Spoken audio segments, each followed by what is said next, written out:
Good afternoon, everyone, and welcome to this special session with Mr. Priyank Agrawal, National Sales Head for Key Accounts at PhonePe. And first of all, sir, as is the tradition at Jaipuria, I would like to welcome you with a very lovely green certificate. This is an initiative of Jaipuria Jaipur that we plant a tree instead of giving a bouquet on the name of the guest. So a tree has been planted at Tiger Reserve, Sundarban National Park, West Bengal, with your name, sir. And there is a certificate number also. So you can go online to growtrees.com and you can track your tree for the lifetime. And this tree will provide flower, fruits, fodder, fuel to living creatures and improve water catchment areas. That's really very nice and innovative. Thank you for this. Yes, thank you very much. So now I would like to introduce Mr. Priyank Agrawal to all of you. Mr. Priyank Agrawal, as I have said, is Director, National Sales and Head for Key Accounts at PhonePe. In his career spanning 11 years now, he has built 5 businesses from scratch. He has worked with PhonePe as a business head, Zooper as a founding team member, and Samsung and Airtel as mid-management team members, thus having an interesting mix of sectors and scale of organizations. He is an MBA from XLRI Jamshedpur, and he has a BTech from VIT Vellore. He loves to play tennis. He does scuba diving. He reads philosophy, tells stories of his field sales days, and we are looking forward to these stories today also, sir. And of late, he has started practicing yoga and is learning to play the flute. So, a multi-talented person we have today, and we are very fortunate to have you, sir. Welcome once again to Jaipuria Jaipur. Thank you. Yes.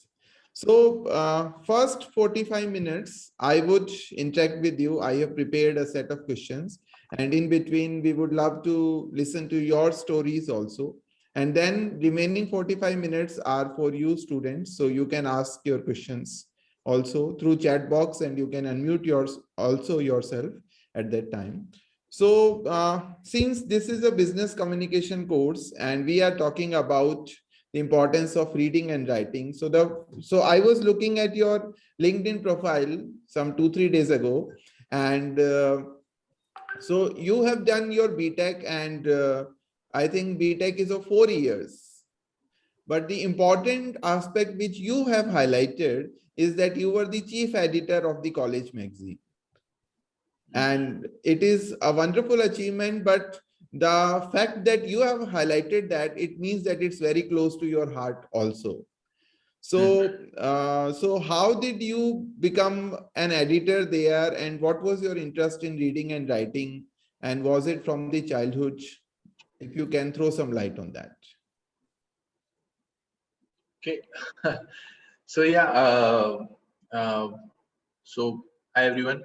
So if more of you can sort of keep your cameras on, then that will just help me understand whether I am on the right track and whether I'm speaking about things which interest you or I'm just boring you, because I tend to give longer statements in my replies. Yeah, and I've got the feedback that sometimes you can just bore people. You have the capacity to do that. So I don't want to do that with you guys. Before yeah, thank you so much. So just to help you understand, so in college, there was this magazine called Splash, and it was in a very bad shape.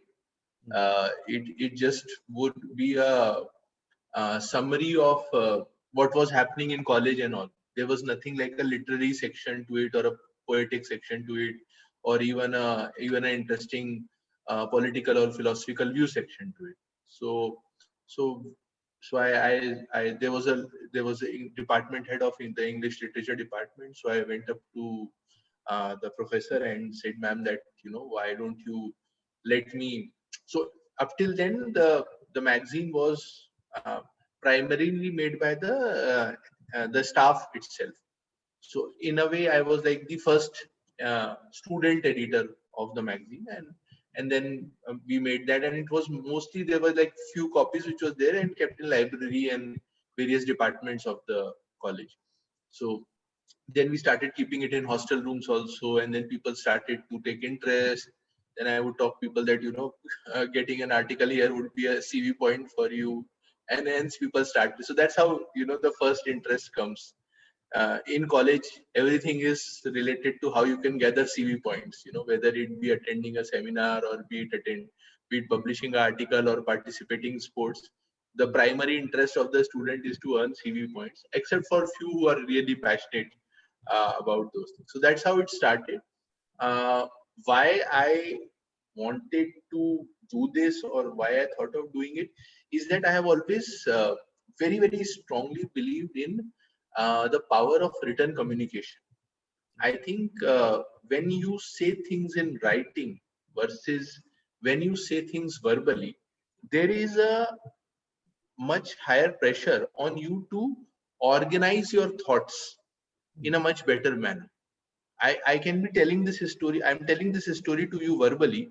So there will be a lot of ups and downs in the thought process while I'm saying. But if I have to say this same story to you in writing, that what happened, I'll be much more organized. It will be much more structured. So that's one very strong aspect of a written communication, which is a big advantage over the verbal communication. Um, Secondly, the second advantage of written communication is you let people consume knowledge at their own pace, right? In their own sweet time. So right now, one of you might be, one of you may have skipped lunch, and may want to finish lunch right now, or maybe is struggling with hunger, or there is somebody who has a doorbell to attend to, or something else. But if the same thing is in a written communication, you will nicely go back to your balcony, put your legs on on the still, and then read the same thing. If it all, the content is interesting. So how you consume the communication is completely at your discretion versus, listening it in a way. So it's a much more substantiative thoughts.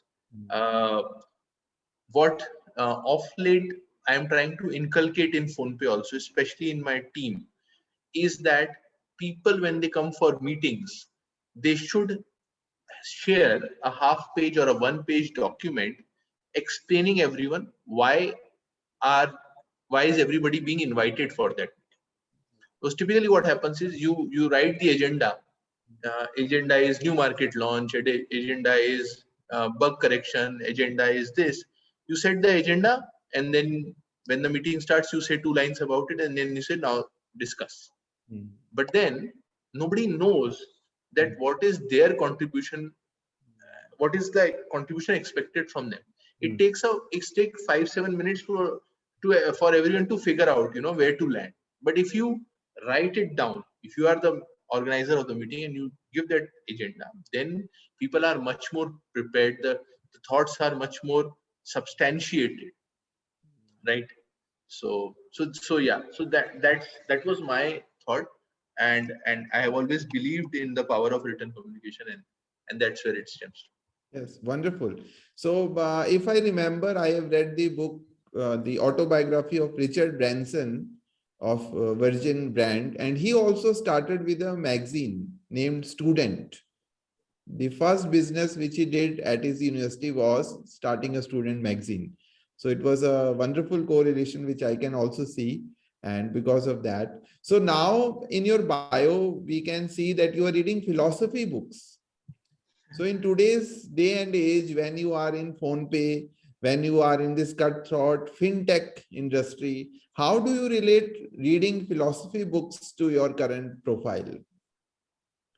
And what kind of books you are reading? No, so yeah, it's a lot of philosophy plus personal development Okay. kind of books also. So there's a very great book called Atomic Habits. Okay. It tells that suppose anyone on the call today, say you decide to build a great body, say you want to look good now, and suppose you are having 36 waist, you want to be 30 waist or 32 waist or something like that. Any ambition you have, or suppose you want to learn an instrument, or suppose you want to start developing a habit that I want to spend more time with my parents in the evening every day, say 30 minutes or 40 minutes.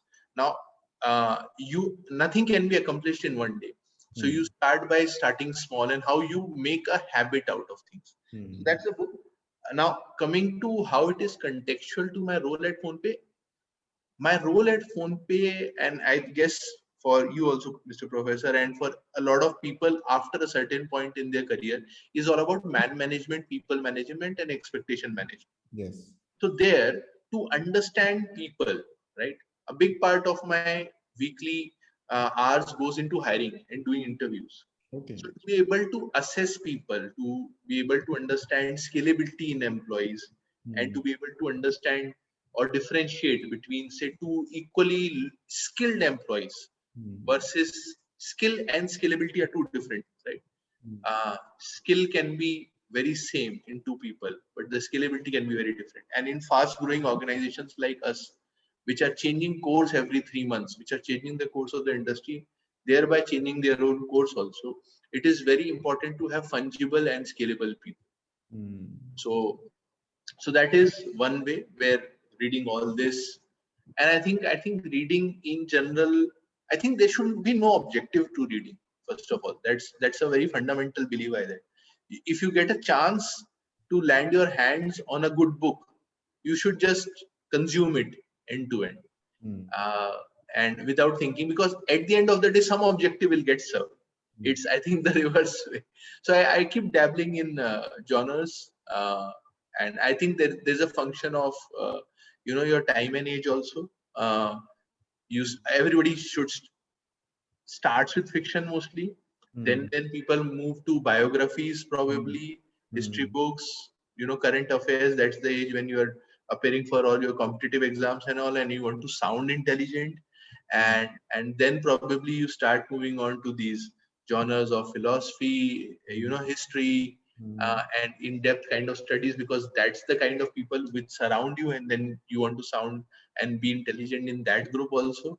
And then probably at some point you want to delve into scriptures and religious texts also. I think this is a very normal phase that I have seen with people, and maybe Yes, absolutely right. So you talked about Atomic Habits, and it's a wonderful book, but it's a self-help book.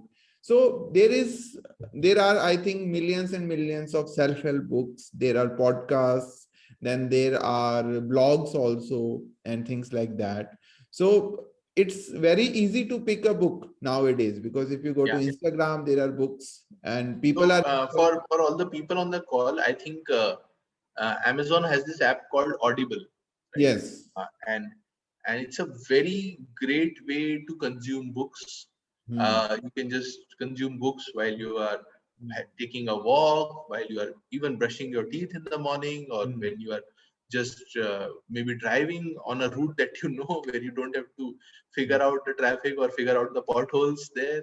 So I think such innovations are helping you to have a continuity in your reading. Suppose if you're reading 40 minutes or 30 minutes or even 20 minutes in a day, I think that continuity helps. Yes. So in my question is this, Mr. Agrawal, that now that it has become easier to read a book, people are, one, not reading it, and second, since there are so many books and so many content to consume, that that sense of deep reading is also missing some way. And adding on to it, I would also say that somehow people can read a book like Atomic Habits, you can read in 2 days, 3 days, but following that, what the book is saying, or what the blog is saying, or what the Audible podcast is saying, is also a little bit difficult. So how do you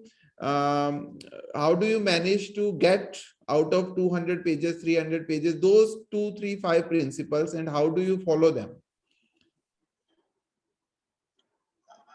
I think it's a question of a little discipline. Yes. Uh, yeah, somewhere you have to tell yourself that you Hmm. want to change, Hmm. and you want to do something different. Hmm. And that brings me to another uh, one of my favorite sort of persons, business people, Elon Musk, right? Okay. Everybody knows him, and we should know him because now Tesla is going to come into India and going to disrupt the vehicle luxury segment, electrical vehicle segments, and everything. Hmm. Uh, he says that a lot of people, they are averse to change, and you don't want to change really. But Hmm. then, if the alternative to change is a disaster, Hmm. then it's better to change, right? Hmm. So so if you really want to, if Hmm. you really want to, after 20 years, think that why I didn't do that at that Right. point of time, Hmm. that's a disaster, right? That regret, I think, is a very big disaster in Yes. human Yes. life. If you Yes. have regrets, Hmm. regret of not making that another attempt to get into an institution of your choice, a regret of not going after that handsome person who you really liked, or a regret of not uh, going to another city for the job role that was offered because of a personal constraint, or a regret of making an investment Hmm. which you were not so keen upon, but just you do because of a FOMO kind of effect. So Yes. these are different levels of regret at different levels of maturity, right? In a person's life, I think you should avoid having a regret. And I think that little bit of discipline, if you bring and Hmm. tell yourself that if I don't do this, it will be a disaster and it will result into a regret. Hmm. I think that helps somewhere. At least that's how I just tell myself that this is going to be a disaster if I don't do this. Hmm. So that helps. Okay. So now that you are at a senior position, but now if we can go back a little bit into time, so you have done BTech, then you did, I think, some kind of job. Then after that you did your MBA, and then again post MBA you did your first job also. So if we can discuss for a little while, then how does after the MBA and when you get a managerial position, so what changes there? How does corporate world, what are the expectations of the corporate world when they see that, okay, an MBA graduate is now walking into our office? Actually, actually, what happens? No, this I keep telling a lot of people that Mhm. people who are really so okay, there are uh, there are normal people and Mhm. there are awesome people, right?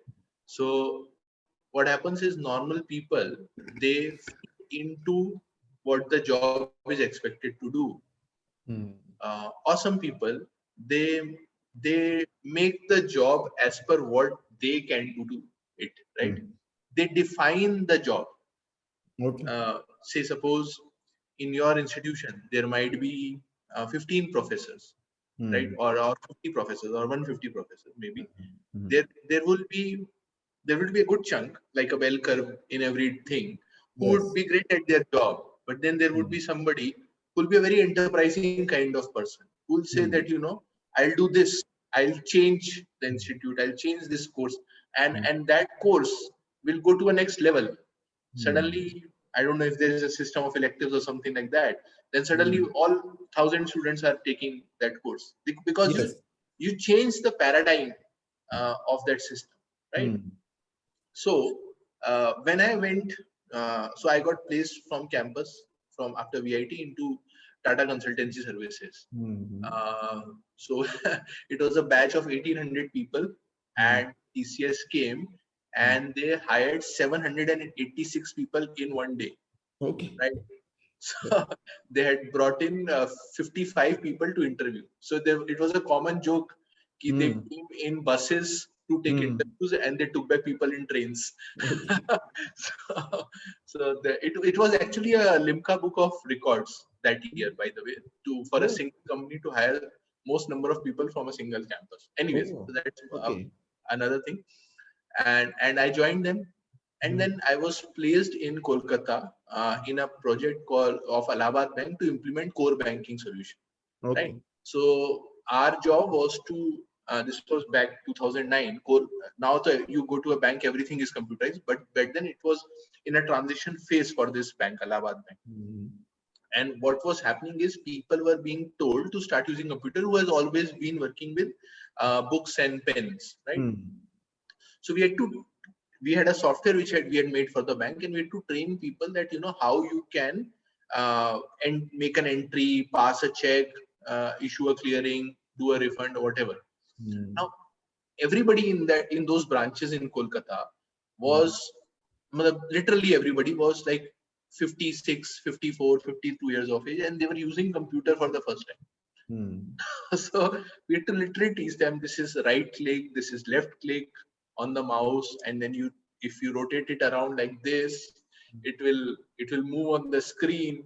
Sometimes what would happen, they would be rotating the mouse on the screen, and their hand would slip. So they would start looking for the arrow outside of the screen. Okay. Where is the arrow gone? It was really, it sounds very funny, but it was very, because you had to do that job. You had to teach them to use the software. And for somebody who's looking for the pointer outside of the screen to make use the software, it was really tough task. So I realized that the real job is not by the person who's making this software. The real job is by someone. And then within 2 months itself, I was able to teach them better and all, and I was made a team leader. So that's when I realized that I'm good at management. I'm good at convincing people, talking to them, making simple things interesting. That's what I like to do. So I just left it and I went for my MBA. And after my MBA, I got placed with Airtel. So coming back to your question, that how do things change when you enter as an engineer or a graduate of sciences or commerce versus you enter as a manager? I think even when you enter as a manager first, and this is a very wrong notion that people in MBA colleges have, that you will become a manager on day one. No, you don't become a manager on day one. Nobody, even you are passing out from any college in India, even from any of the top B schools, you will never become a manager on day one. You will always be given a stint as a management trainee or as a frontline marketing executive, sales executive, finance executive, retail banking person, any kind of thing, to first do it yourself. So essentially, there is not too much change immediately after that, but then you rise very fast. Okay. That's the difference.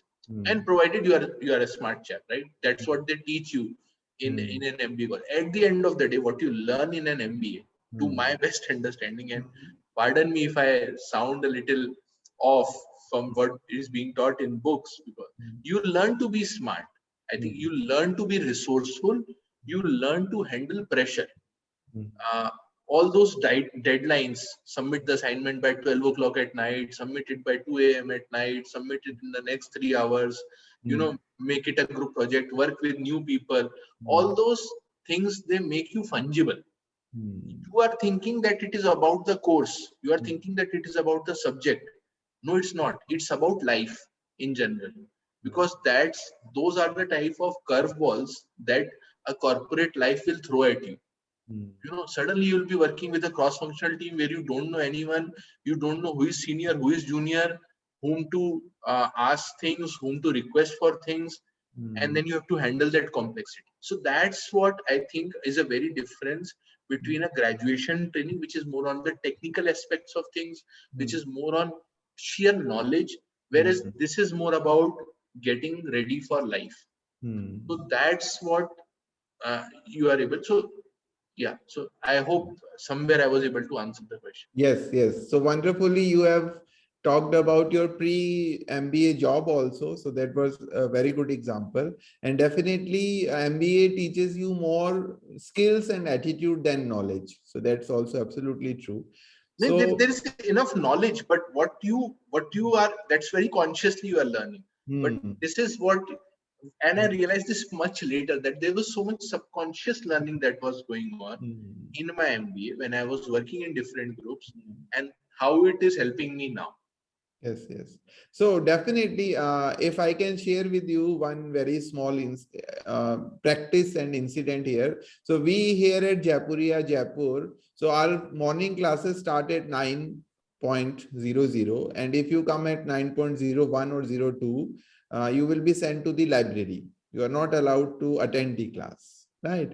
So initially, students complain and crib a little bit about it, but when they go to the corporate world, so one of our students who was very notoriously famous of coming late, and Providence played, and he was selected in LG in Delhi. And you know that if you reach there by 9:01, they will deduct half a day's salary, and then you have to work also. So in Samsung also it was exactly the same. So what Yes. happened? I was also in Delhi in Samsung, and okay. So what happened is there is a punching system. So Hmm. nobody even asks you. It's so in a college you can Hmm. even ask your professor. You can make those puppy eyes and stand in front of professor. I just entered. I'm like there. Why don't you let me in? Why are you Hmm. being so cruel? I finished your assignment also. Hmm. And but in Samsung there was nothing. There was a card machine. You have to Hmm. ping your card before 9 o'clock, or Hmm. else you deduct your salary. You can't even cry to it. You can't even plead to it, Hmm. right? And Yes. half a day salary is like a lot, right? Hmm. And so what happened? There used to be a parking coming into the office, and then parking would inevitably get choked. What Hmm. would happen? We were like 3, 4 management trainees, and then we used to come by cabs and all. So what would happen? We would gather each other's ID cards in the parking, and then one person, like like those relay races, he would be Yes. running with the cards. Okay. And then the HR noticed it. Okay. Then they started to stand here. You can punch only one card. One card. That was like an ethical dilemma. Do I lose my money or do I lose someone else's money? Yes. Yes. So yeah, but definitely, I totally relate to what you're saying. Yes, definitely. So, since we are talking about students and management, so I wanted to talk about one more key aspect of management students per se, that sales is not as glorious as finance or marketing, branding, or HR. Right? Students come and then in their first trimester itself, like I have never heard anybody saying that I will do sales. People will say, oh, I want to do desk job, or I want to do finance or marketing, I want to go into HR. Sales, one, people think that it's tough. Second, it's not that glorious. You will not get a desk and things like that. And in Indian North India, you will get dark also, right? And things like that. So, how do you? What were your perception when you entered, and how do you see it now? Now that you are at this position. So actually, Professor, this is a question very close to my heart. Yes. Please stop me if I spend a lot of time answering this question. No, please. Uh, I want you to clarify this yeah. for So everyone. I'll tell you. Hmm. I'll tell you my story. I'll Okay. tell you my sales story. Hmm. So I joined Airtel after campus from XLRI. I was hired in their Young Leaders program. They call it a YL program. It's a very famous program that designed by Krish Shankar, who was the CHR of Unilever at the time, and then became Airtel CHR. And today I think he's with GE Group. Hmm. So after completing those cross-functional stints of 4, 5 months, one day the sales head, I was in MPCG circle in Indore, Hmm. and he called me and then said, Priyank, great buddy, you are doing good. I want to give you a market, and you have to turn it around for us. Hmm. Bilkul, I was like, bubbling with energy, and let me do it. So tell me about it. This market is called Bhind. It is in northern MP, and you have to go there. And idea is beating us left, right, and center. And I'm trusting you with this responsibility. Hmm. I said, okay, sir, soldier ready. Let Hmm. me go. That was literally my emotion. Tell me where to fire. Like I'm fully loaded, kind of. Hmm. And he said, okay. So I was living on rent with few of my other friends. there in an apartment. I said that when do you expect me to? I expected him to answer like, in a month's time, and also I can give notice to my landlord and all this. He said, what's today? I said, sir, today is Friday. Well, yeah, Monday you can join. I go, which Monday? Well, Friday ke baad next Monday. Sir, I am in Indore. I am living here. I don't know anyone in Bind. I don't know where is Bind on the map of India. You're asking me to join. Join on Monday. He said, yeah, it's available. You can figure out. Let me know if it. Then he said, if it's not, if it's too tough, you let me know. I'll figure out something. But I didn't want to disappoint him. So I said, okay, fine. At that time, I used to have a Wagon-R car, blue color. It was not my car. My dad had given it to me on loan. So I packed everything in that on Saturday day. Told my landlord that I'm going. Asked my friends I'm going. Put my mattress and everything on top. Tied it with the rope and everything. And then Sunday morning itself, I drove. Put Google Maps. Gwalior was the headquarter location and Bhind was next. So I drove for around I think 12 hours straight. And then Sunday, sometime evening I had left, and then Monday morning, basically 8 o'clock I reached Gwalior zonal office of Airtel. So nobody was there, obviously, in office at 8 o'clock. There was a security guard sleeping on the bench. I woke him up. I said, I'm Priyank. I have come from Indore. I have joined this. And, he said, "Aap baith jaiye, just have a seat, sir." After 2.5 hours at 10:30, the boss walks in, and he's chewing pan. So I asked him, sir, I'm Priyank. I have come from Indore and I want to start, sir. I've been told to. So he says, because he's eating pan. He can't answer me, right? He can't talk to me. He eats his pan at ease for the next 1.5 hours. And I'm sitting in the chair outside waiting for him to finish it. Then he finishes off pan and he says, Aye. Then he asked me everything and all. Then more things happen basically. So a lot of incidents happen.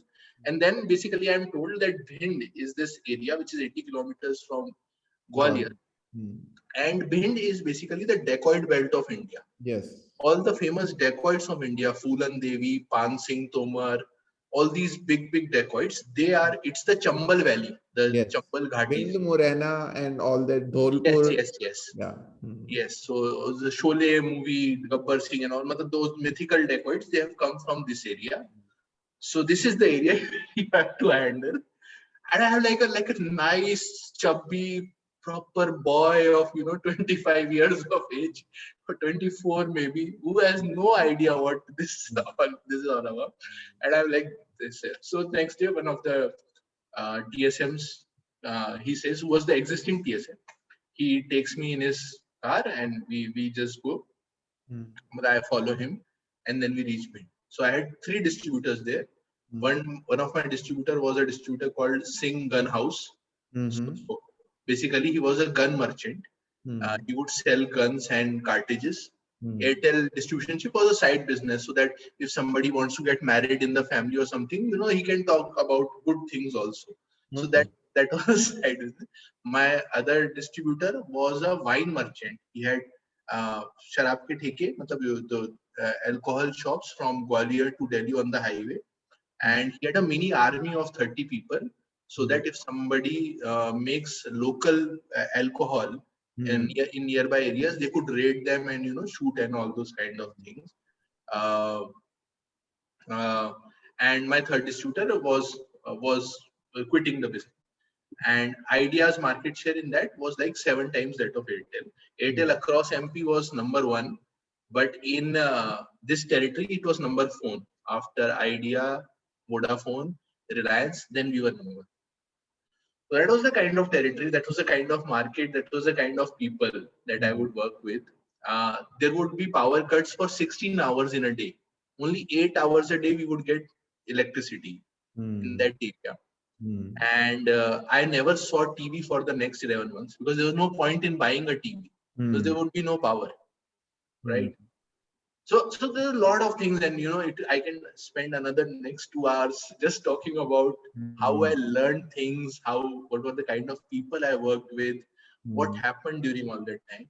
Now compare this to the sales stints that is being given to management trainees who pass out today.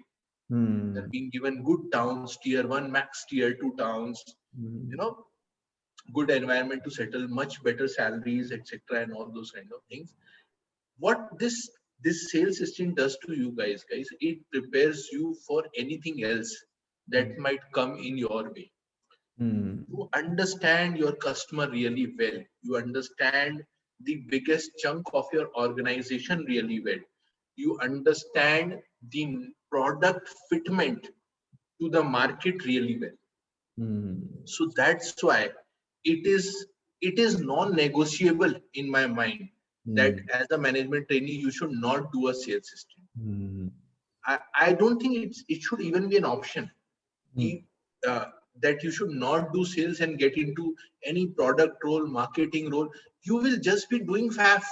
You'll be just be talking in the air. You have actually no idea.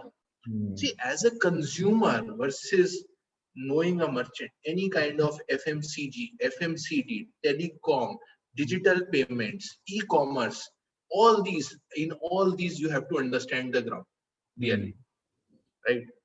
And that's why there is this program. Another and I'll talk about it in a very different way, which probably if someone like me has come and spoken to you from a sales background, and this is a very common thing that any sales guy starts to do after he has learned what he's doing really, is that you realize that everything is sales at the end of the day, right? If a doctor who's doing an MBBS does not market his degrees or that I am an MD or an MBBS or I'm a FMS or whatever, it's nobody's gonna walk into his damn clinic if he doesn't treat his patients nicely. If he doesn't ask the kid, "Ale beta kaisa lag raha hai?" If he doesn't ask you like, "I hope you are feeling." This is all sales. This is all salesmanship at the end of the day. If a lawyer doesn't show empathy to you while hearing your case, people will stop going to him. He may still win cases, but he is not empathetic while listening to you. Even if you are a murderer, even if you are a robber, people will stop going to them. Forget, take it to the most extreme level. Even prostitution starts with sales, right? So there's no business, good, bad, ugly in the world which does not have a sales element. And if you have salesmanship, I talk to engineering heads also. I question them, their speed of making a particular code. And if they're not able to convince me, then I don't like them. Then I don't want to talk to them. I don't feel comfortable with them, right? I talk to design people in my company. If they are not able to convince me that, this is actually a good design, they have to sell the design to me. In their heads, it might be something awesome. You saw the new Mahindra logo? Mahindra has launched XUV700 and they have made a new logo where there are two M's. There is a gap in between which shows an endless road, and it's talking about a wide open. That was designed by somebody who's a marketing person, but he had to demonstrate immense salesmanship to be able to sell that new logo to the entire world. So I can talk about specific sector also, why you want to do sales in that sector. If we have more time, if anybody wants to understand that from me, I can talk about specific organization also. Then I think it's in a way non-negotiable. Yes, definitely. So in this context, another question I want you to throw light on. So since you said that a major chunk of your portfolio now is hiring. So it's two-way kind of question, that what are the key characteristics and qualities and skills you're looking for if there are two candidates with similar kind of educational background? So whom would you hire for sales, and how can students develop these skills and qualities in themselves in the coming 2 years? Okay. Okay, just to give more context, when I see I spend a lot of time doing hiring, I do on an average around 1,000 interviews in a year, right? So that's the number of interviews I do, and these are hour long or plus duration kind of interviews, like very detailed interviews. Hmm. So on an average, I work for 250 to 260 days in a year, and that's about 4 to 5 interviews on almost every day. Some of the days there will be, even more, and sometimes I end up taking interviews on Saturdays also and all.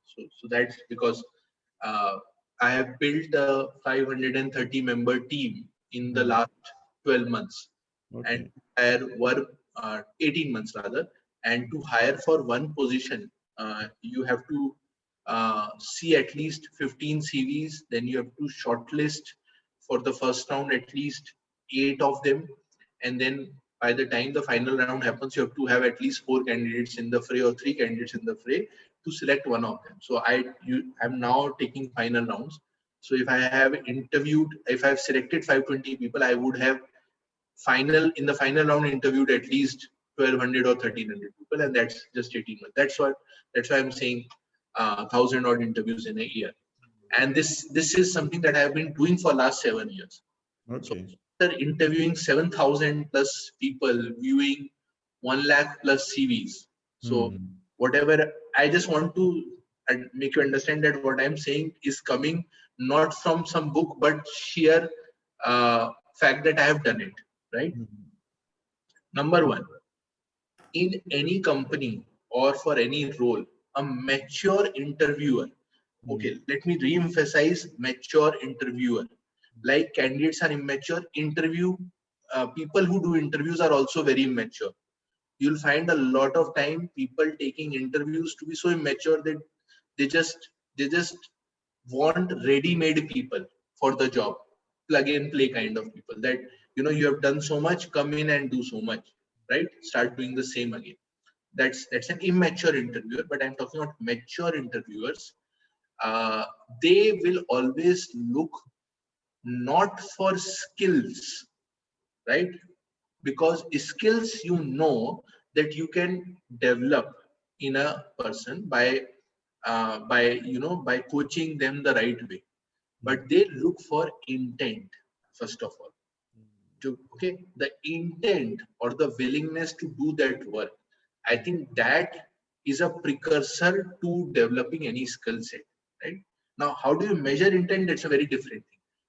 That for that probably we need a longer session, and be able to understand it. But in certain basic ways it can be demonstrated also, and it can be faked also, by the way. It's not that it cannot be faked, but that's where the level of the interviewer comes into picture. Hmm. uh, Secondly, you need to have certain competencies which make you fit for that role. Now, when I hire for sales, uh, for example, articulation is a very important competency. Hmm.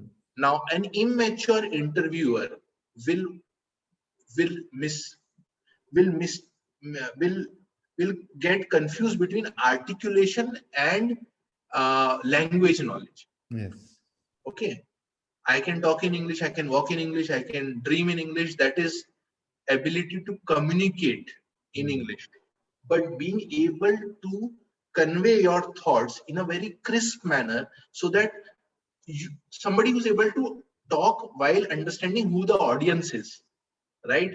Hmm. So that person will be able, it's okay, you may go into a very big market also and talk in vernacular and be able to convince, whereas you may go to a small merchant also and talk in the best of English that you may know, but Hmm. you will not end up closing the deal because you are not able to connect with him. Hmm. So ability to articulate is very important. Hmm. To be able to articulate, in your case, freshers who are going for interviews, you need to know what you have been doing, right? Hmm. So if I ask you about your summer internship and you start with, uh, I was into a bank, and I was selling a credit card by calling people, and I was every day being given 500 numbers and I was calling them one by one. Now this is too much. Half the people have already slept by now, right? So I was doing credit card sales via cold calling on a given database. Hmm. This is articulation. Whereas what I was saying earlier is storytelling. Hmm. You don't need to be you need storytelling also in sales, but not in an interview where somebody who already has the acumen to understand what you're saying is sitting in front of. So that's where articulation comes into picture, right? Because you need to make time for the interviewer to focus on right things. So that's articulation. Second is passion. I think in sales, apart which sales sets someone apart is passion as a value. Uh, you know, uh, so suppose I ask you that, uh, how will you ensure that, suppose you are the head of Coca-Cola, how will you eliminate Pepsi from India? Suppose this is a question in the interview. Now, in this question, the answer needs to have an element of passion. You need to be passionate about Coke as a brand, right? If you are not passionate about Coke, then you cannot dream of eliminating Pepsi overnight, right? If you are not passionate about Airtel, you cannot a dream of eliminating Jio overnight from the market. So that passion comes when you start thinking like that, and when you own it, and sales person are the guardian or the custodian of the brand in front of the merchant and in front of the consumer side. So that passion has to be there. So that's the second thing. The third thing which I evaluate, because I'm looking for scalable people who can grow in the organization, do next level role, is basic analytical thinking and first principles oriented approach, right? Please do read about first principles approach in case you don't know about it. This again coming it's an old theory, but it was propagated and made more popular by Elon Musk only, where he talks about how, if I give you a problem, how you break it down to its most fundamental pieces and start assembling things from there. So you'll hear all these guess estimation kind of questions regularly being asked. If you go for any search for Google interview questions, Amazon interview question, so Microsoft interview questions, how many red Indica cars are there in Bangalore, right? How many hour hands are there in all the watches in India, or how many toes are there, uh, animal and human in Vizag, or all these random kind of questions. Now these all requires basic analytical ability. Nobody is looking for the right answer. Nobody has the right answer, but the ability to deduce things. Let us assume population to be so and so. Let us assume this to be so and so, and then data crunching and making mistakes. There is completely okay. People fidget too much about making a mistake. It's not about that. It's about just your thought process. If you're able to do that, right? So, sir, maybe if I was able to answer. Yes, wonderful. And I think if like being in this academic institute, we would not be able to think about these kind of words like intent and passion and first principle. We would be talking about skills and knowledge and attributes. So it was a very wonderful answer from your side. Thank you very much. One additional question I would like to ask you, for example, you are focusing so much on intent. So what can students do in 2 years of their PGDM so that showcases the intent, that yes, they have the intent to excel or the intent to do? So see, at the end of the day, when I'm evaluating a candidate in the interview, it is via what you are saying and how you are saying in your body language, right? So intent gets conveyed there. If I'm asking you a very basic question, that what do you want to do, say 3 years from now? Very common interview question, right? 3 years from now, 5 years from now. And then you come back and say, sir, what? I really want to be a marketing person. I just want to go into marketing. That's fine. But then you substantiate it by saying that I am here in the sales role to learn and understand so that I can do better in marketing. And if you are saying that, there was no option, but to get into marketing right now, hence I'm coming to you, that tells me that you really don't have the intent. So you don't have to lie, but you have to be able to present what you really are here for. Suppose I ask you, what's your two strengths and two development areas? Very common interview question, right? uh, and then you say that my weakness is that I don't want to get in between people, I'm very shy. Now that's completely okay to answer. It's okay, but then you have to say after that, that's why I want to push myself into a zone of discomfort and get into sales and correct this weakness of mine. Yes. Right? So Right. so nowhere should you lie, because your lie will be caught. If a mature interviewer like me is sitting in front of you, I will catch you. You can do nothing. You cannot escape. I have interviewed 7,500 people and I've seen them in and out. So you cannot escape by lying to. You have to be true, but you have to demonstrate that intent, that Yes. why you are coming here, and you have to be able to articulate it to me. Right? So I hope that helps you understand. Maybe. Yes. So So there's no different questions, sir. There's no hmm. different question. There's no out of, these are the simple questions. Yes. Tell me about yourself. Tell me about the experience that you have. Tell me about your some internship. Tell me about your strengths and weaknesses. Tell me about a instance where you failed and what did you learn from it. Tell me about your childhood and what kind of impact it has made on your upbringing. Tell me about your dreams. Tell me about your wildest fantasy. These are normal questions, right? But then when people speak, and that's why we do hour-long interviews, because you can lie for 15 minutes, you can Yes. lie for 20 minutes. After 30 minutes, your brain is tired of lying. It Yes. starts to go in the direction of truth. So I Yes. am sleeping for the first 30 minutes while you are blabbering. But Hmm. then when I wake up, Hmm. then you have lost the ability to lie further. And Yes. that's I catch. Yes, definitely. So you have given us a very wonderful concept also, which I share with my students, that nowadays in corporate world, the watertight compartments have been broken. So for example, your designation is in sales, but you are doing more of an HR work also when you say that you are taking so many interviews, I right? don't rely on my HR. I Yes, don't rely on my HR to give me the right candidate. I just rely on my HR to give me candidates. yes, Right candidate identification is my job. Is yes. how I.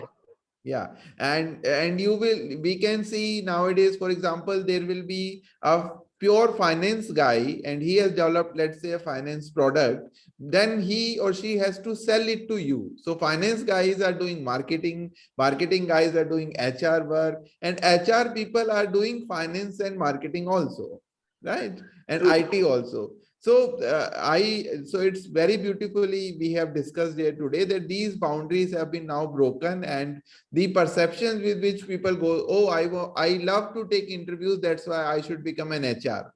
So this premise is now broken altogether, right? Okay, wonderful. We have some very wonderful questions from our students, and many of these questions are related to PhonePe and online payments also. So let's take them. So the first question has been by Mr. Ayush Sharma. So Ayush, if you can unmute yourself and ask your question. Good afternoon, Priyank sir. So Hmm. this was an amazing session to hear from you, your experiences, and uh, getting to know an insight as to the workings of industries such as Samsung.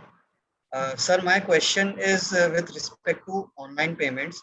Sir, as you know that from November 2016, as our Prime Minister announced demonetization, from that particular moment onwards, the online payments boomed in India. Like there was an exponential growth in the usage of online payments. So, sir, at that point in time in 2016, there were many news articles that will India become a cashless economy in like 10, 15 or 20 years time? Or, sir, where do you see the future of online payments from now?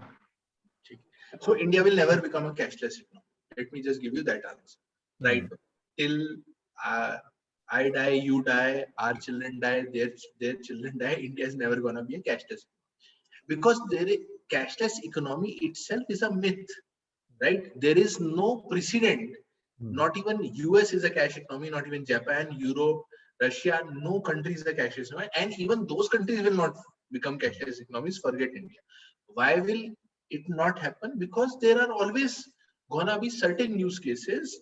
For example, connectivity will continue to have limitations. Uh, Devices will continue to have limitations, and there will be a use case for cash. But you can have pockets which will become cashless. You can have business units which will become cashless. You will have transaction categories which will become cashless. Now the point is, India, the kind of economy it is, the multi-trillion dollar economy that we are, even a small slice of this huge pie is enough to make multi-billion dollar multi organizations, right? So today we have PhonePe and Google Pay. These are only two companies which are having a sizable share of UPI payments. Paytm has gone a distant third rather, and Amazon Pay is not even able to start properly. WhatsApp payments has not even seen the light of the day properly, right? But this sector can accommodate more people also, and even with where we are already processing what, some $500 billion of TPV on an annualized basis, right? Which is 5 times the turnover of the entire Reliance group, which is like 100-year-old group, and that's the kind of money that a 5-year-old company is already processing on its servers. And this will become probably another 10x in another 5 years, right? So it's the future of digital payments is absolutely bright. It's gonna be a very much shining industry. There is no other industry which has got this kind of scalability potential. Today we are talking about edtech as another potential growth sector, but you need to understand that edtech is very verticalized. It is only in education sector, technology in education sector, whereas payments, by virtue of it being linked to payments, it is very horizontal. So payments is in grocery, payments is in pharma, payments is in hospitality, payments is in retail and shopping, payments is in education, payments is everywhere. Tell me, the moment you make at least 400 different types of payments in a year, what other thing that you do is that you do of 400 types? You buy grocery from 5 shops, maybe you learn from 2 institutions in a year, maybe one coaching, one extra tuition or something. So there's a lot of scope of payments, and the scale, and the best part is, as the economy grows, the payment volumes will automatically grow. So one is, while you are growing as a percentage of, today say digital payments is 5% of the economy, it will never be 100%. But if it goes from 5% to 25%, that's a 5x growth. Plus the economy, which is at say X level, will also become 3x. So 3x into 5x, you will be growing 15x in that same. I hope you understand, right? Ayush and everyone else who's wanting to. So digital payments is gonna stay. It's gonna grow very fast, and what you are seeing right now is just one facet of it, which is P2P and P2M transactions. So what is P2P? Peer-to-peer. And I send money to you, you send money to me. That's one. And then P2M, which is you send money to a merchant and take goods in return, right? So you're seeing only 2 aspects of it. Now there is a very big aspect which is coming to it, which is about, so this is sending money and spending money. Okay. So you can do only 4 things with money, by the way. You can send money, you can spend money, you can manage money, you can grow money. And 5th thing is you can burn money, but I don't think anybody wants to do it, right? So send, spend, manage, and grow, right? So sending and spending is what you are very clearly seeing. You, as students, you don't have too much money, so you don't have to worry about managing money right now. And at a point of time, everybody wants to earn so much money so that your money makes money for you, right? You don't have to get up every morning and suppose I give you 20 crore rupees. You'll just say, I'll put it in a bank and I'll go for a nice long vacation, because the interest that comes from there itself will pay for all my expenses. That's what you mean by growing money. So right now, fintech has not gone deep into all of our lives in helping us managing our money and growing our money. So once that aspect's gonna happen, and how does management of money happen? Management of money happens is by managing money on your wallets, UPI, cards, your other instruments, insurance, etc. That's management of money. And then growing of money by investment options, which is your mutual funds, your liquid funds, your gold purchase, etc. So once you get into that aspect, fintech, what you are seeing, or just digital payments, what you're calling as a space, would get into the space of banking, NBFCs, mutual fund organizations, insurance companies, and it's going to disrupt them in a big way. And that's where the real money lies for organizations like PhonePe also. So that is something which is the next wave, which is going to hit us, and it's going to be a great fun ride if you are part of this payments organization. Yes. Thank you very much. You have given us a very basic fundamental concept of online payments. Thank you. And next question is by Mr. Kashish. Hi sir. Yeah, Kashish. Hi sir. Sir मुझे ये पूछना है sir, जैसे हमने देखा कि D mart आया, big बाजार आया, ये ई कॉमर्स मार्केट आया, जिसकी वजह से जो बेसिक और जो हमारा बेस है इस मार्केट का सर, वो एकदम डिसरप्ट हो चुका है. लोकल ट्रेडर्स वो मतलब बैंक्रप्सी की सिचुएशन में आ चुके हैं सर. उनके लिए वो क्या कर सकते हैं इस मार्केट में सर, इस चीज को सरवाइव करने के लिए, इस वेव को? आपने बहुत अच्छा क्वेश्चन पूछा कशिश. इसका आंसर मैं आपको ये देता हूँ. जो हमारा रिटेलर है ना, ये ना कॉकरोच है, ठीक है. तो कॉकरोच जो है ना, वो इस समय धरती पे चलने वाला सबसे बूढ़ा आदमी है, सबसे ओल्डेस्ट, ठीक है. डायनासोर आए, वेल्स आई, हाथी आए, शेर आए, चीते आए, कोई कॉकरोच को नहीं मिटा पाए, क्योंकि कॉकरोच क्या है, अपने आप को अडेप्ट कर लेता है. He has the ability to hibernate, he has the ability to fast, he has the ability, is the most resilient creature which is available, right? And that's what exactly the Indian retailer is. When COVID came, and remember the first wave of COVID, everybody else did not know what to do. E-commerce guys were not getting permission to do deliveries. Malls and all were all shut down. It was your nearby kirana which was delivering grocery to you. It was your small Poonam medical store or Jain pharmacy, or those small guys who were giving you those basic paracetamol medicines and everything which you really needed. Okay, people who were in hospital needed remdesivir and everything else, but everybody else who was struggling and getting well at home needed paracetamol, and who was giving that to everybody, right? To millions and billions of our countrymen and globally. It was the nearby kirana and the nearby medical store. So let me tell you this, Kashish and everyone else, the Indian retailer, the Indian kirana is going nowhere. It is there to stay. It will flourish. It will prosper. It will adapt itself. Okay? These guys, the DMarts of the world, the Amazons of the world, will come. They will increase the pie itself. They will not be able to take anything away from the retailer. They will just increase the pie, and from that bigger pie, they will take their share. They're just making you spend more. When you go to a mall, you end up picking 3 other things which you would not have shopped. When you start shopping and swapping on Myntra, you buy a jeans that you probably don't need. Right? So it's more of increasing the pie, giving you more options. You were not even thinking about buying HRX kind of a brand till now. You are happy with Levi's, Pepe, Arrow, Lee Cooper, Raymond's, Peter, Louis Philippe and all. You are more than happy. And some of us were also happy with John Players and, and all those second level brands also. They just increase the pie. That's it. So go to any mall on Sunday. tell me if you feel lonely there. You will never.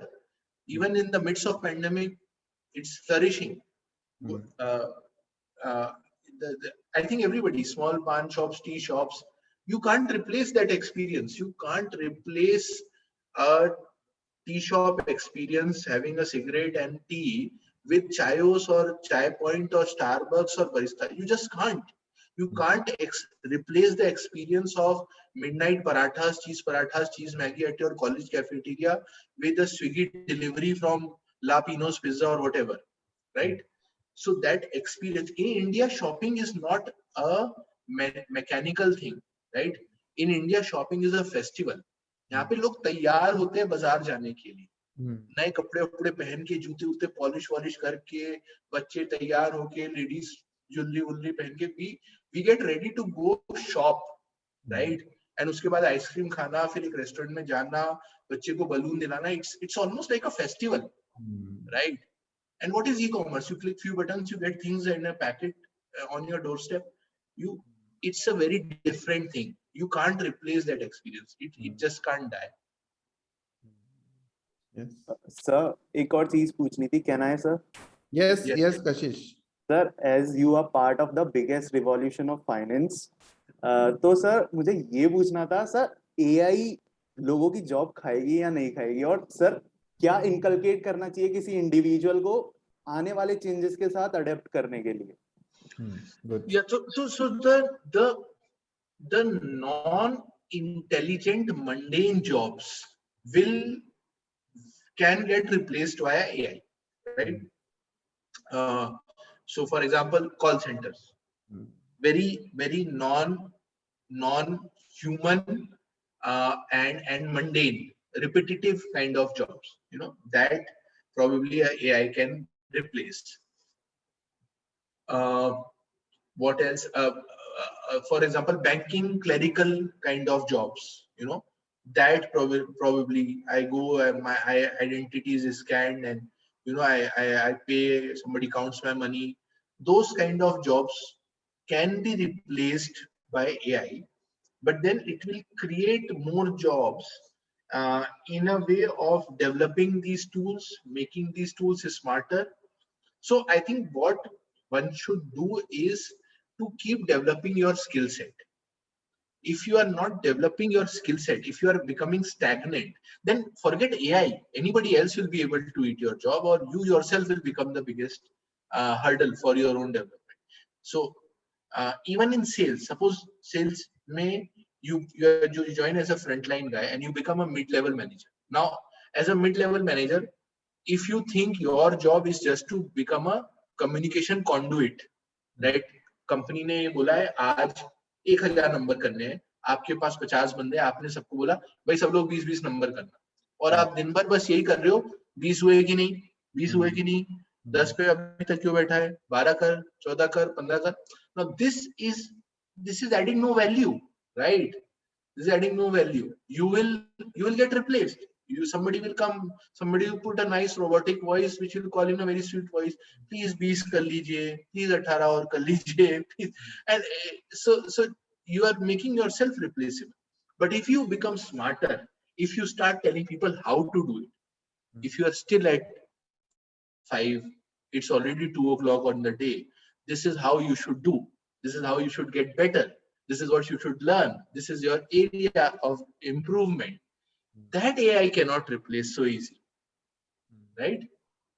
So if we have been given a brain, it's for a reason, right? And if you stop using it, then you are as good as a dud. That's what I mean. Yes, good. Thank you, sir. Excellent answer, Priyank ji. And next question is about cryptocurrency. And what kind of future do you see of that in India? Or in the world? I'm not an expert who has asked this question. Name? This is again from Mr. Ayush. Acha, Ayush. So Ayush, I'm sorry, but I'm not an expert on cryptocurrency and crypto behavior, but I have a very fundamental belief that nobody can make easy money. There's nothing such as easy money. Okay, so if you are just buying something online and that thing is growing 100x in 2 years without any logic behind it, right? I don't think that's a very sustainable kind of thing. Yeah, you can play around with it. I think it's someone you can date, but you not someone you can marry. Let me just put it that. Yes. You can, so that's my take on cryptocurrency. You can invest, grow some money, make few 100,000 rupees and get out of it. But if you think of it as a sustainable investment and scale it up, I don't think that is wise. Okay. Okay. Sir, I want to add someone to this. Yes. Yeah. If you remember, Elon Musk say something about cryptocurrency and the value goes down and people end up lost their so much of money. So yeah, this works in this way. So this is not a, we should not invest because Yes. our money is controlled by someone else at the end of the day. Yes, So I think you should play with your fringe money in that space. Suppose you are having 5 lakh rupees in your account and I can play with 50,000 out of that. So you play, you have fun, but then you don't worry about it going down the drain, or just enjoy when it gets multiplied more. Excuse me, sir. Sir, I asked this cryptocurrency question because, sir, I already invest in mutual funds. So I thought that maybe by investing in this, maybe I could diversify my portfolio. That is why I asked this question. Then please do. But I'm saying it should be that money. Well, there's a very famous saying, that you should उतना ही उधार दीजिए जितना पैसा भुलाने की हिम्मत रखते हो. So invest that amount of money in crypto. If you lose which, you won't be dying of pain. That's what my advice would be. But I am no expert on this matter. Yeah. Yes. Excuse me, sir. Yes, Kashish. Sir, Priyank sir, can I be your mentee? Can I be your intern without any stipend? Sorry, I didn't get you. How can you be? Sir, क्या मैं आपका शागिर्द बन सकता हूँ क्या sir? Without any stipend, sir. So we have a process in the organization. We'll share the process with you. But yeah, you can stay connected on any of the social media forums, and whenever you want to ask something, that I can help you with. Yes, definitely. So now that we are coming at the end of our session, one very important question which I wanted to ask you, and I deliberately have left it at the end because many of my ex-students are also working at PhonePe. They are working at various companies also. And initial 6 months, when they go for a sales kind of job, they generally call me after 3 months, 2 months, 6 months, and they say, sir, it's very tough. And it's not only for sales, but it's for all kind of jobs. When students move from their cozy MBA life, BTech life, and when they move to the corporate world, so how do you counsel them, and what kind of eye-opening kind of picture you would like to share with my students today so that they can set their expectations according to that? Yeah. Thank you, sir. I think that's a very important question for me to share feedback with you so that you can tell to your students, old students, and for these guys also. Guys, please understand. There is no way you will not like. There's no way that you will like your first job, right? You are bound to find your first job tough or not like it, or maybe even hate it, right? See, because you don't have a benchmark, right? You don't have a benchmark, you don't have a comparative scale. And that's why it takes time for the reality to sink in for a lot of people. So what happens, this team that I'm currently managing, this 500, as I told you, I made it all in the last 18 months. Now, if you rewind back my timeline and you take where 18 months started, this is February 2020 or Jan 2020. And in March, we had the COVID wave hitting, right? So my entire team has been built in this COVID era. and it's a field sales job which requires you to go out in the field, meet 20 people, 15 people, 10 people, and convince them, talk to them in person, right? So obviously it was a huge challenge for me to hire people, convince people, train and make them productive enough, right? A lot of times in the months of May last year, when we wanted to open up the field, we also gave work from home. We are the first company, by the way, to declare work from home for the entire field sales team also. Yet, when we ask people to come back, and now when we are asking people to come back after 2 doses of vaccination and all, there is a reluctance, and people, they do sometimes, young people they don't have a logical comparison set also. They will compare themselves to a developer or an engineer that they have been given work from home. That person can do work from home. He can still fulfill his job requirement while working from home. You cannot fulfill your job requirement while working from home. So it's not my whims and fancy, or it's not my dictatorial nature that is making you come to the office or to the field, but it is my intention to save your job. Because if you will not do your job, you will not be able to justify. And suddenly we cannot put 500 people into a marketing field or a procurement field or something, because those roles are only so many. So yes, there is. So this was specific to more of COVID and pandemic kind of scenario. But in general, what happens is people and this generation, the people that we have on the call, young people and all, they are well informed, well connected, but in a very immature and in a very very half-baked kind of manner. They don't know the complete story. One influence or one statement changes the perspective very easily, and that's when that's the job of the manager, to give them the entire picture, to give them the gravity of the situation and make them understand and see it holistically. I think that's what for any mentor, be it in college like you as professor, or for my cluster managers or zonal heads who work with them. So and sometimes even managers are learning, right? Even certain things, certain questions are new for managers. When we ask people to go to field, in some cases parents started calling us. हमारी फूल सी बच्ची, इसको आप physical ground पे जाने को बोल दिया, ये हमारे आंखों का तारा राजकुमार, ये बेचारा, अरे भाई ठीक है, fair. Now your फूल सी बच्ची or your आंखों का तारा is making money for your house. He has to be rugged. He has to figure his way out.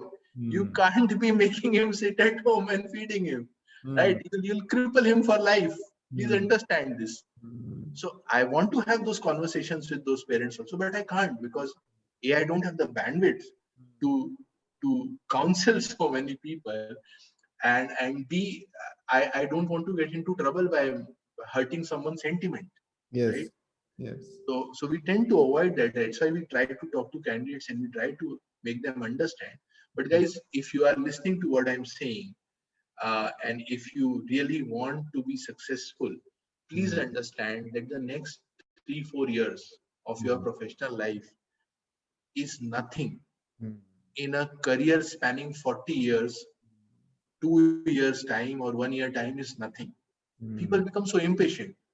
Yes. I get calls, sir, I have been in this role for 8 months now. I have learned everything. Can I move to the next role? Can I now move to the next department? And I can tell me, what does your father do? Sir, my father is an engineer in public works department. And I go, okay, how long has he been there? He's been there for 31 years, sir. He's a very proud member of the department. Everybody loves him. And I go, how many times has he changed his role in last 31? So he's got 4 promotions in 31 years. And you have learned everything in 6 months. Now you want to change the next department. So it's a very impatient generation. It's a very, very, very impulsive. I have to really counsel people that, you're doing well. It's okay. It's okay. I'll look at you in the next quarter. It's okay. It's very, so that I think a little semblance, a little stillness is needed to be able to absorb, to, the best fruits are there which stay on the tree for the longest. They are the Yes. sweetest, they are the ripest, Yes. not the ones who fall fast, right? So sometimes just to hang on also is important. So that's I don't know if I was able to convey it properly or not, but yeah. Yes, patience is the key. And Priyank, I was thinking about this thing also, that why this generation is so impatient. Because if you remember, we used to wait for 7 days to watch the next episode of Shaktiman. And nowadays, in binge watching, they need all 12 episodes in one night only. Yeah. I finished Money Heist before this call. Yes, yes. So the technology and the world has become such that if you want to eat something, you can get it in 30 minutes. And if you remember, Grofers is coming with 10-minute delivery also, although they were criticized. Right? So the world is moving to that stage, but yes, in career development, and after 1 year, the same people who were calling earlier that, yes, sir, I am not liking my job, after 1 year, 1.5 years, then they will come back and say, sir, I got this promotion and I have Yes. achieved this target at North India. I was #1 and things like that. Yes. So we have to give time. Right. So I in the entire PhonePe organization, and just a fact I'm saying, my team in the last 18 months, despite being the newest team, we have 55 promotions in my team out of 170 people who became eligible for promotion. Okay. So that's just and that's because those guys held on. And then there were people who didn't held on. They just moved to some other organization for another a 20% hike or a 30% hike, but they joined at the same level. And I can tell you, I can give it in writing that 5 years from now, the guy who held on and took a promotion versus a guy who jumped ship just for money, right? And money is never a problem. I can tell you guys, at least for PhonePe, money is not a problem. Money you will get, money will follow you. You don't even have to try to follow money. If you are in the right organization doing the right thing, money follows you like crazy, right? I get calls every day for 2x of salary, 3x of salary, whatever I can ask. But it's not about that. It's about you wanting to build something, leaving a legacy behind, something that people talk about. How do you do that in like 6 months and then they expect nobody will be talking about, nobody will remember you also, and you'll just have spent 5 years jumping ships, and when you look back, there's nobody remembering you. Yes. So it doesn't work. So on this very wonderful note, that leaving a legacy behind, so I hope and I pray and I wish that what we have discussed today and what knowledge Mr. Priyank has shared with us, the incidents he has shared with us, the key insights he has shared with us, I hope it leaves a legacy on your minds and you remember this thing 10 years down the line. And I always call my students future CEOs. So when you become a CEO 20 years down the line, you remember this day and you remember what legacy we have created today. So thank you very much, Priyankji. And thank you very much for sparing valuable time from your very busy schedule for our students. No, I think it always gives me a lot of energy to share things. And I think what do they say, knowledge shared is knowledge grown, or something like that. Yes. That's what I think. But lovely guys, thank you. Take care. Yeah, be safe. Bye-bye. Thank you very much. Have a nice weekend. Thank you, sir. Nice day. Thank you so much, sir, for your informative words. Thank you, sir. Thank you. Thank you. Thank you, sir, for your Thank you, wisdom, sir. sir. Okay.